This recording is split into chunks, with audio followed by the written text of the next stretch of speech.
Hi, good morning, everyone, and welcome to another edition of the channel drop-in. It is with great delight this morning that I am joined by Marcus Cauchi of Sandler Training. Good morning, Marcus. Thanks for dropping in. Morning, Ben. Marcus, can we start just by you giving a short introduction to yourself and what you do, please? Yeah, been selling for 34 years in and around the channel, for a lot of that selling through partners. 17 years ago, became a Sandler franchisee. If you're not familiar with Sandler, we're apparently the world's largest sales and sales management training company, though no one cares. And 3 years ago, I started writing a book called Making Channel Sales Work, so evil plug. And that's really a blueprint for getting an effective channel that allows you to scale without the wheels coming off, without massive amounts of disappointment and frustration. Brilliant. That's great, Marcus. It's really good of you to take the time this morning to drop in and hopefully share some gold. As is ever on these drop-in sessions, I have no idea what Marcus is going to say. So there is an element of trust that still exists. But if we just but if we just remind ourselves what the drop-in's all about, okay? It's about a leading expert in the field dropping some value, dropping some gold, and then dropping out again. The timer will be on as ever. And Marcus, so as you know, the only preparation that we've done for this is for you to simply pass me a question to set this up, and then you're off and running. So Marcus's question this morning to me is for me to ask him is it appropriate to be prospecting and selling at this time? Absolutely. My heart goes out to all those people who are suffering through the virus, and also people whose businesses have been essentially kicked in the groin and rolling around on the floor because if they're leisure, retail, travel, I get it, or hospitality. That said, who the hell are you to not go out and help? Sales is about helping people, and this is the best opportunity that will ever occur in your lifetime. Most of your competition are sat at home licking their wounds, complaining about how hard done by they are. They're going through a mourning process, and you've got customers and prospects out there who really need help. We're seeing a 300% increase in access rates to chief executives, CXOs, all sorts of decision makers. And they want to talk to people. They're looking for leadership. They're looking for guidance, for a safe pair of hands. And you need to be sympathetic. You need to have empathy in your prospecting. But I think it's crazy for you to do anything less than double down on your thinking, because your message from 2 or 3 weeks ago, that's not going to work. Do not, under any circumstances ever, but particularly now, talk about your product. Your product is your ugly baby. And when you talk about it, it's like showing photos of it to strangers. They don't want to talk about Teams. They don't want to talk about your CRM system. They don't want to talk about your hemorrhoid cream. What they really want to do is they want to get on. They want some help to solve their problem. They want someone who can help them understand their problem. And given that you can't visit anymore, it's really important that you tap into your channel. Your partners are the ones that have close working relationships. So for God's sake, pick up the phone, speak to your partners and their sales team, speak to them about how you can help. Do not, under any circumstances, try and peddle product. And for God's sake, do not say, "What have you got for me?" Because you deserve to be back in the arm. Brilliant. So, Marcus, that's a really good point, actually. So, what is it that, well, particularly vendors? So, what is it that vendors can do, and the CAMs and the PAMs and the BDMs out there? What is it that they can do to ensure that they're still getting through to their partners and helping them to also take this as an opportunity? And let's call it an opportunity. Let's not be afraid of using that word. What is it that they can do to help their partners to understand the best ways of seeing themselves through this opportunity? Well, the first thing is you need to understand your partners, what their drivers are, what their fears are. what their frustrations are, and how this has affected their business. Certainly in tech, a lot of companies have seen, I think Forrester said 72% of MSPs have seen a boost in Q1 because organizations are looking for, or have been looking for ways for helping their people to work from home. But what that's meant is that they've suddenly had to go out and buy domestic computers with domestic security. So in effect, they've bought themselves a problem that needs to be fixed. There are a load of companies out there that really do need help, because the average MSP, the majority, have between 1 and 3 months worth of reserves before they hit the skids. And in fact, in a conversation I had with Jay McBain 2 days ago, out of the 600,000 partners in tech worldwide, his expectation is 150,000 will not make it through this crisis. Wow! So it's like a quarter. Yeah, absolutely. So this is Armageddon. But we need to be smart about this. One of the things we can do, first of all, is understand the partner's customer and how they are thinking differently, because a lot of partners' customers are now thinking in crisis panic mode. So it's their reptile brain that's taken over, and they're not thinking strategically. They're not thinking about the not urgent, important stuff. That still absolutely needs to be done. Partners who are not prospecting at the moment, even if they can't transact immediately, if they stop prospecting, when the dust settles on this, they're going to have a hangover, and it's going to take, if they're on a 3 or 6 month sales cycle, they're going to be 3 or 6 months behind.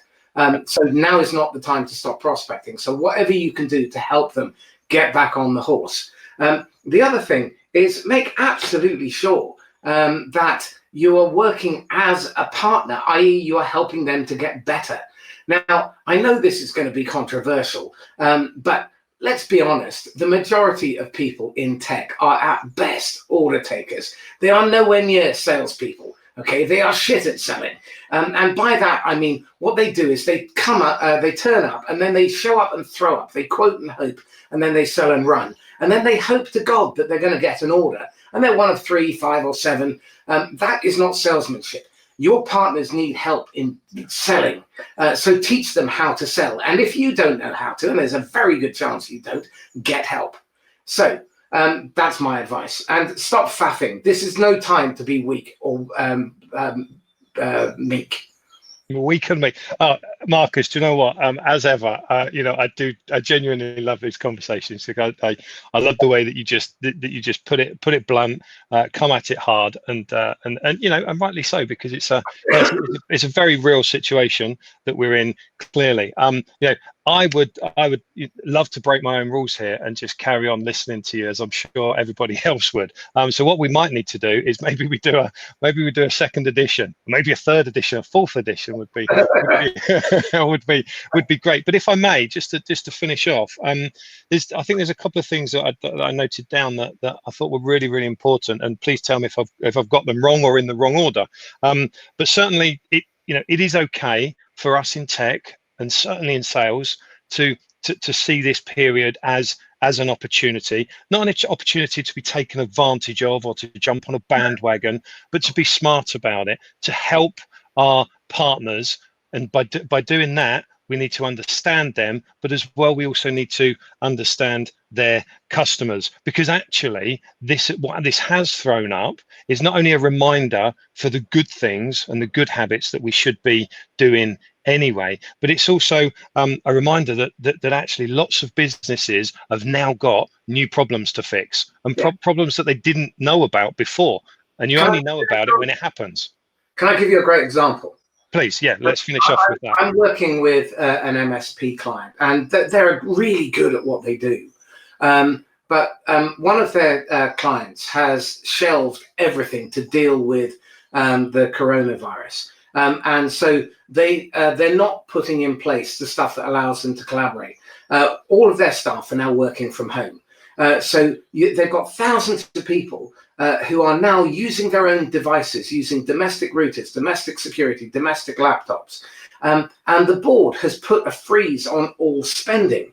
Now, bluntly, this is fucking crazy, because what they've just allowed, they've just spent 4 years putting in phenomenal security, making everything watertight, and now there are all these back doors that are open. And the salesperson needed to have the conversation with the CTO so that they could speak to other members of the board, so that they can bend the CEO's ear and say, hang on a second, while we have to deal with this critical situation, we can't let this drop.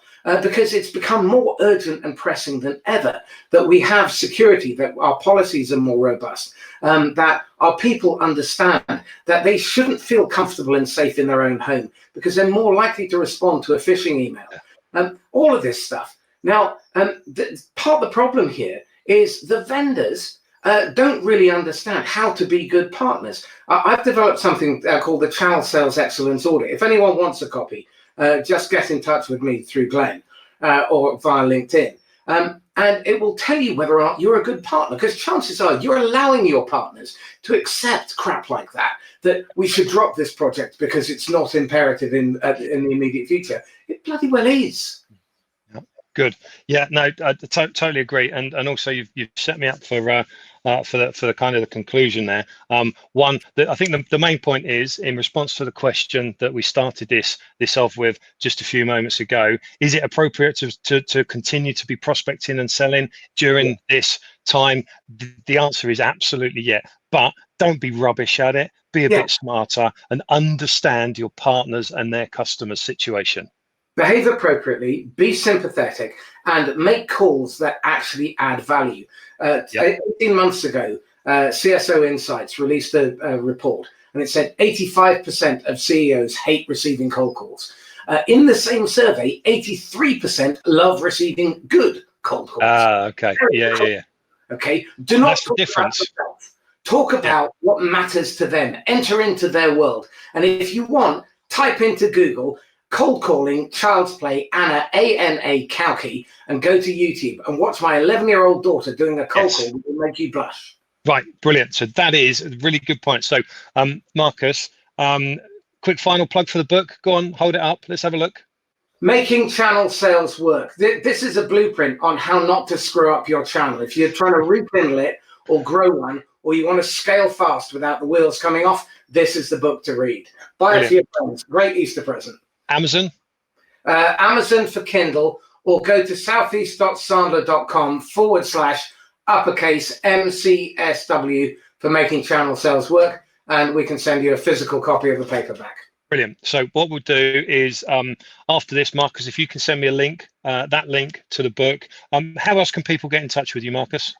Best way is through LinkedIn, and I'm all over it like a rash. I've got 400 articles on there plus. My YouTube channel has over 400 videos, and I have a podcast, the Inquisitor podcast. It's marcuscauchi.podbean.com, and there are some belters on there. If you want to sell to the C-suite, if you want insights into the channel, if you want to hire properly, coach, all that kind of stuff. And that's the one last thing. Make sure you are coaching your partners. That's your job as a Cam and a Pam. Your job, 80% of the time, coaching them on how to get better at selling. Brilliant. Absolutely right. Absolutely right. All right. Well, Marcus, it's been a joy to have you on this morning. Always enjoy conversations with you. Yeah. Oh, yeah. There's just a profanity warning. I think we had 2 in there, but that's okay. That's okay. Only 2. I know. That's pretty good for you. For every other sentence. Okay. Well, thanks again, Marcus. Thanks for dropping in. I'm Glenn Robertson at Pure Channels. There'll be more episodes coming up, so stay tuned. Marcus, have a great day. Stay well, and speak to you all soon. Thanks. Goodbye.